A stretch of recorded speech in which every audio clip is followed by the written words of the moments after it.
Hey everybody, so if you're watching this video, you will know that Hooligan Monsoon channel has another strike on it. I cannot post to that channel for the next 2 weeks. Kind of bummed out, but I got over that and we're moving on. Got a new channel here. Go ahead and subscribe to this one. I'm going to keep it up and running no matter what happens with the other channel. Still on D.tube, still on Bitchute. Going to keep loading up videos. We're not going to stop. It doesn't matter. We know what they're doing. I've already discussed what they're doing in some of the other videos. That channel's videos are still up if you want to go take a look there. But and this will go even further into the ignorance of this side and how they use ignorance as a weapon. They use their dumbness, what appears to be dumbness. That's just their intellectual, and they're camouflaging their intellect with dumbness. It's so stupid. But here we go. Okay. Here's a thread from Twitter. And the link to it, I won't go through every link that's in the thing, but if you want to take a look at some of the links, the link to this page is in the description. This is in many ways a restatement of the Mamet principle, but it shows that at the upper echelons of leftist thought, the pretense of ignorance is used in a highly strategic manner to achieve social justice goals. This can and will be demonstrated by deconstructing Parkland. Once you realize the Democrats are crypto-Stalinists, it all makes sense.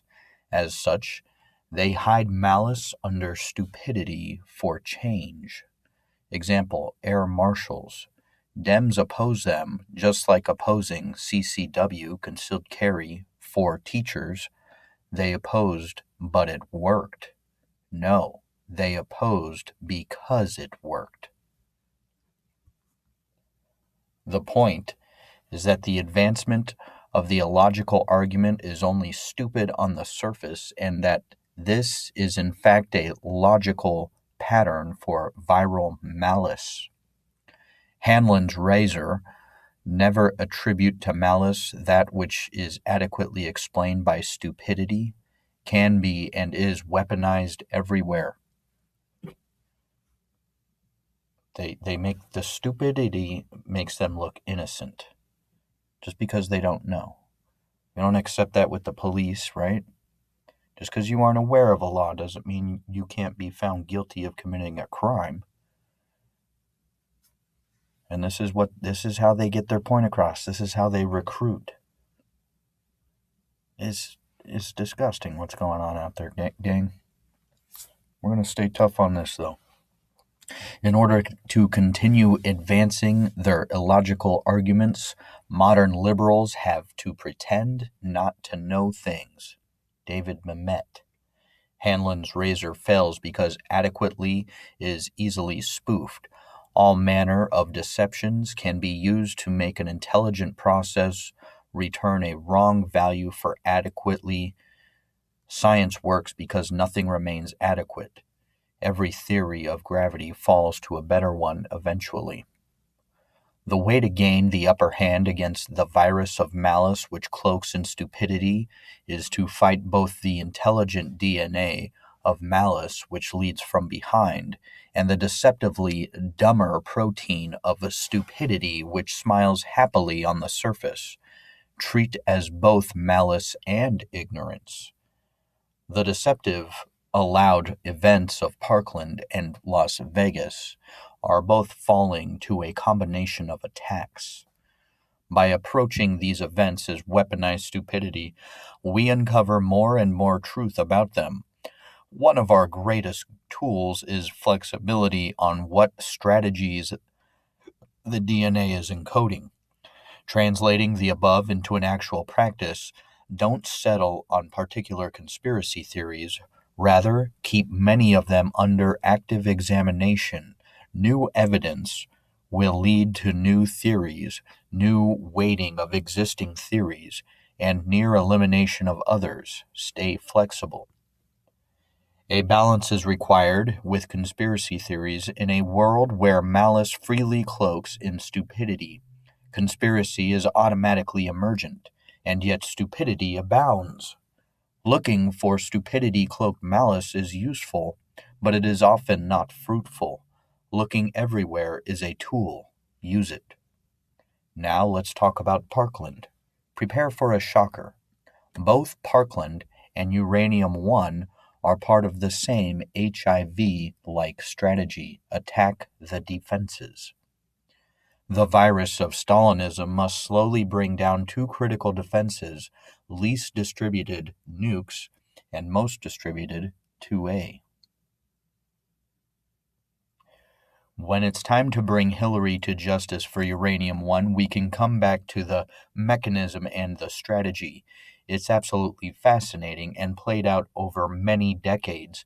Stalin must have begun on this plan from the moment he realized we were working on atomic weapons. In contrast, Parkland is mostly Obama's baby. The links back directly to Stalin's racial strategy against America, obviously through Frank Marshall Davis, but also through others. Eric Holder was also instrumental in creating Parkland. Many contributed, but not all knowingly. Critical understanding communist conspiracy is this: both knowledge and motivation change as one moves out from the core. McCarthy lost sight of this and was entrapped by 1. Assuming motivations which he did not fully know, and 2. Not realizing he already faced fake news.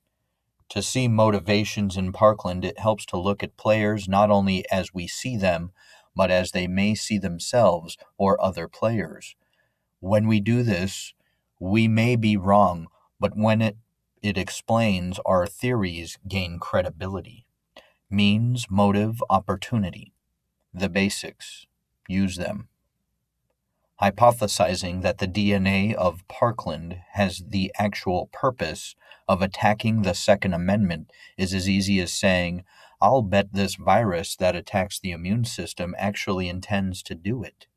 When people say that's a conspiracy theory, tell them to GTH. This is science. It is science. It's a virus. It's kind of explaining these attacks as viruses. The immune system being our constitution and parts of it. Well, is there any evidence right off the bat that we should retain this hypothesis, that the inscrutable DNA of Obama directives might encode for attacks on 2A? I would argue that we have this very obviously in the transcribed RNA of extremely anti-gun and anti-2A Eric Holder. Let us hypothesize that any policy created by Eric Holder, were it to have some kind of untoward yet unobvious effect on the Second Amendment, would not be viewed as being defective, but rather as, if not desirable, at least without concern. It is not rather reasonable.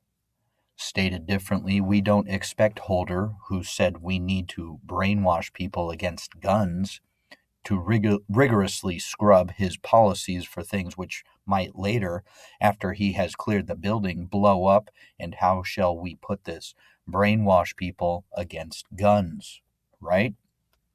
But maybe you're thinking, hey, I've got a conspiracy theory.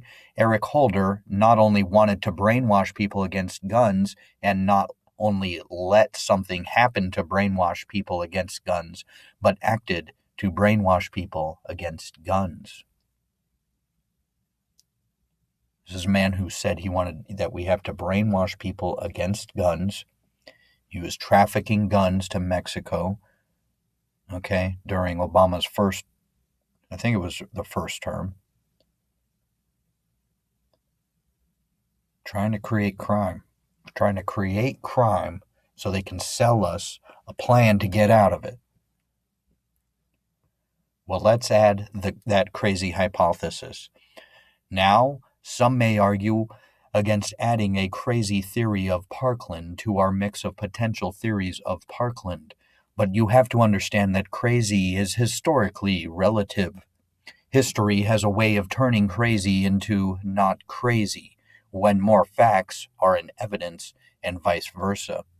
For instance, there was a time when the New York Times said that an extra planet spinning inside the fire of the sun changing the orbit of Mercury was the settled science, and that failure of the laws of gravity was, to use a term popularized by Son of Mailman, crazy talk.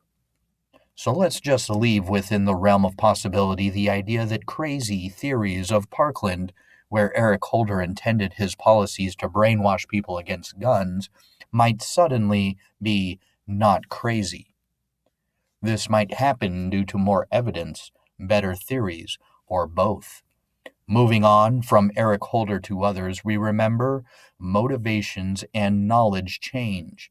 As we move away from the core, this is normal, the idea that all members of a conspiracy always share the same motives and knowledge is nonsense, and the left loves to sell. It's gaslighting. We don't need everybody involved to be connected to these conspiracies. That's how they use their deflection tactics, their ignorance, their stupidity, which is the camouflage for the malice that's behind everything that's going on. However, if there is any motive which people tend to hold in common, it is something which the wonderful tipster QAnon, aka Q, has already reminded us about, and in particular, in the case of Parkland, money. We can expect that money is going to be used to motivate people. Let's start at the point of Obama's executive order of July 26, 2012 about educational excellence for African Americans. In some ways, this is typically Obama, an Orwellian lie. As you will see, it was designed not to create excellence, but to fake it. The origins of the executive order tell an amazing story. Obama, Holder, Secretary of Education Arne Duncan, and inexperienced Superintendent Robert Runcie, a Duncan protege, began undermining discipline in Broward County in 2010 to 2012 using cockeyed, disparate impact thinking. Similar efforts in Miami-Dade schools in the same time frame resulted in the failure to intervene with Trayvon Martin as he descended into criminality, largely unknown to his parents, culminating in his death while casing apartments for burglary. This is a critical moment to understand Obama and his stealthy revolution. At this exact point, where admitting that removal of discipline was causing problems, Obama doubled down, assisted by the fake news which ignored Trayvon's criminality, one word, disparate, poisons this executive order. Reducing the dropout rate of African American students and helping African American students graduate from high school prepared for college and a career, in part by promoting a positive school climate that does not rely on methods that result in disparate use of disciplinary tools, and by supporting successful and innovative dropout prevention and recovery strategies that better engage African American youth in their learning, help them catch up academically, and provide those who have left the educational system with pathways to re-entry. Robert Runcie was the receiver for Team Obama's pass at this executive order to Broward County. Some are hopeful that Runcie's connection to the Obama administration through Duncan will draw some benefit to the district. If you're thinking money, bingo.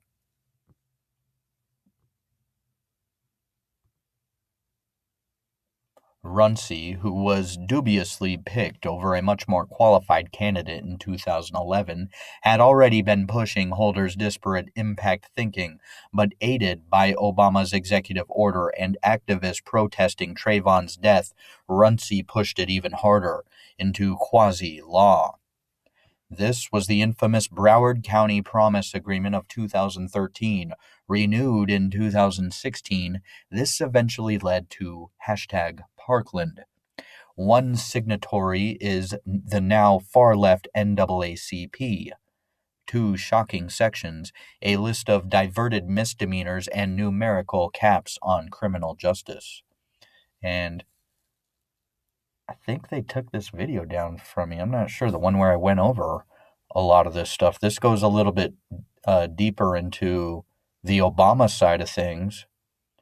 But here we can see collaborative agreement on school discipline.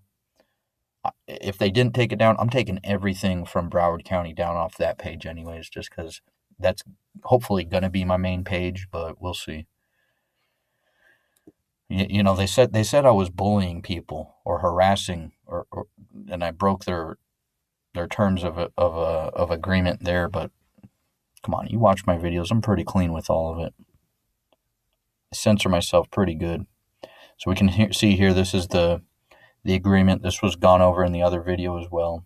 The sheriffs, the law office, the public defenders, the judges, the school board, the city, Department of Juvenile Justice, the NAACP, all in on this. And they're synthetically creating this excellent idea, right? Just like the author of this thread said. It's bogus numbers. If they had bogus numbers for the schools and how well the schools are doing, how well were the job numbers? We know the job numbers were synthetic as well, especially when you look at the truckers. They cut the amount of hours the truckers could drive every week, so they created so many more jobs because now all these truckers could only do 40 or 50 hours a week on the road with these mandatory breaks and all this extra stuff. So they didn't create more wealth, which should be the big determining factor there. Arnie Duncan's name doesn't get much play in this story, but he was one of the enforcers along with Eric Holder. They offered both silver and lead grants and lawsuits as inducements to meet legal obligations regarding discipline. Meaningless. Rethink social discipline. They were getting these bonuses because their crime rates went down by 60% in 6 months. They just stopped arresting people. They created a culture where something like Parkland could happen. And this whole thing is about convincing and brainwashing us that gun control has to happen. This wasn't like a direct conspiracy theory where everybody who's on the ground was involved. This is a cultural deal. Camouflaged malice that just looks like ignorance and stupidity. That's what this whole article is about. The brilliant part is that the Obama radicals never asked for youth to be disciplined less. They simply used the faulty logic of disparate impact to force schools to hide crime to meet impossible numerical goals, silently leading to more crime. It's malice wrapped in stupidity. When you hear these interviews, the ones that make you want to break your TV from CNN, they're using the same tactics. Oh, so what you're saying is, well, not the way they arrange their questions and their rebuttals is just like, you've known it for years. People aren't that dumb. These people are smart enough to look stupid. Disparate impact thinking assumes discrimination as its starting point. It says this difference in numbers must be the result of discrimination. Make the numbers equal or we will take away your grants and sue you. Most people just accept the shakedown and fudge the numbers.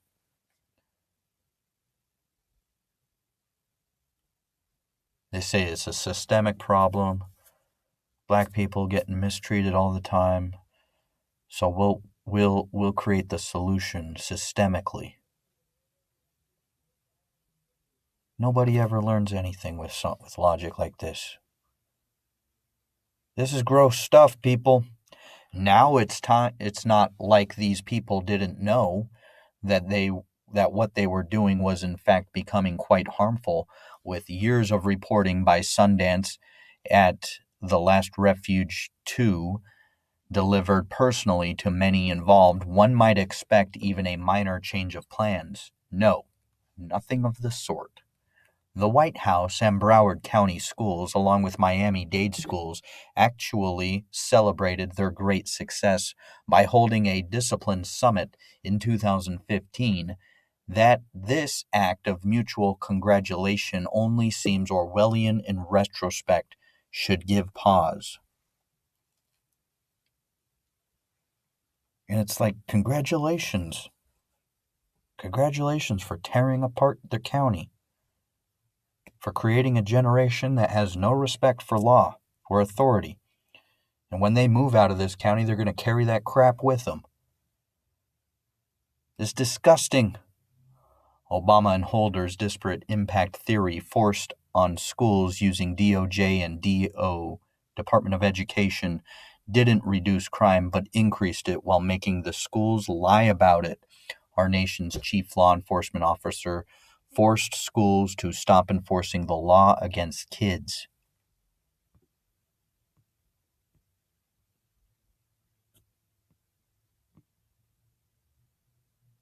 Yeah, that'll fix everything. These people are stupid.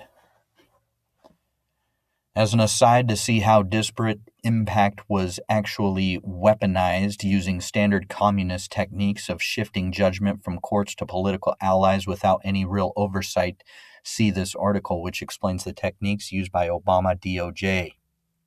And I might read this one later. I don't know. Still trying to figure out what's going to happen with all the content I end up putting out there. Here is where we invoke the most important tool in deconstructing communist subversion. Watch the hands, not the lips. Holder's policies produced Trayvon Martin and a movement, Black Lives Matter. Those policies were then amplified. Movement is hands. Discipline is lips. And I would be remiss not to point out that there is a cynical reinforcement here. As school discipline is actually reduced and kids in general become increasingly untouchable, they automatically feed the same movement spawned by misrepresentation of Trayvon Martin's death.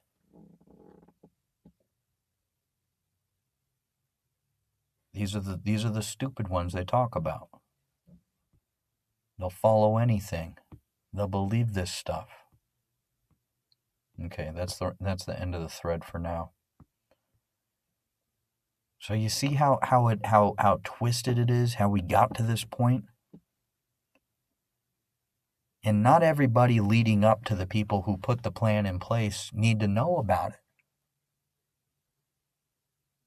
They get locked in because they'll get sued by the Department of Justice if they don't report the numbers that they're looking for.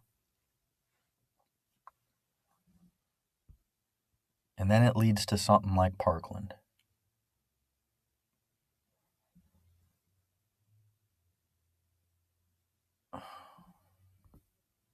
We're twisted, and now there's an attack going on YouTube where they can say that I'm a bully, but they're the ones that went out and hired 10,000 people in December to go track down pages like mine that just want to share information like this and shut us down. We're being bullied, people.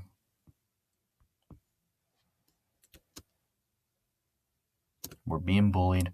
We got a bunch of ignorant people who are just taking orders from these people who think they're the enlightened elite. We got to overcome all this. And I don't know what's happening in the news with some of the people in Trump's team resigning here. At first I was worried, but then it crossed my mind that maybe it's part of the plan. We'll see what happens in April. If people start getting arrested, then I'll get pumped up again. Could just be I'm in a bad mood because they took my channel away from me. I was like, obviously I was putting up 2 to 3 hours of content a day. I was really enjoying this, and now we're starting it from scratch again. So make sure you share my channel. I'm not gone. I'm still going to make content, whether it's D.tube, Bitchute, YouTube, multiple channels, whatever. We'll keep fighting. Fight, fight, fight, baby. All right, give me a like. Subscribe to my channel. I'll catch you next time.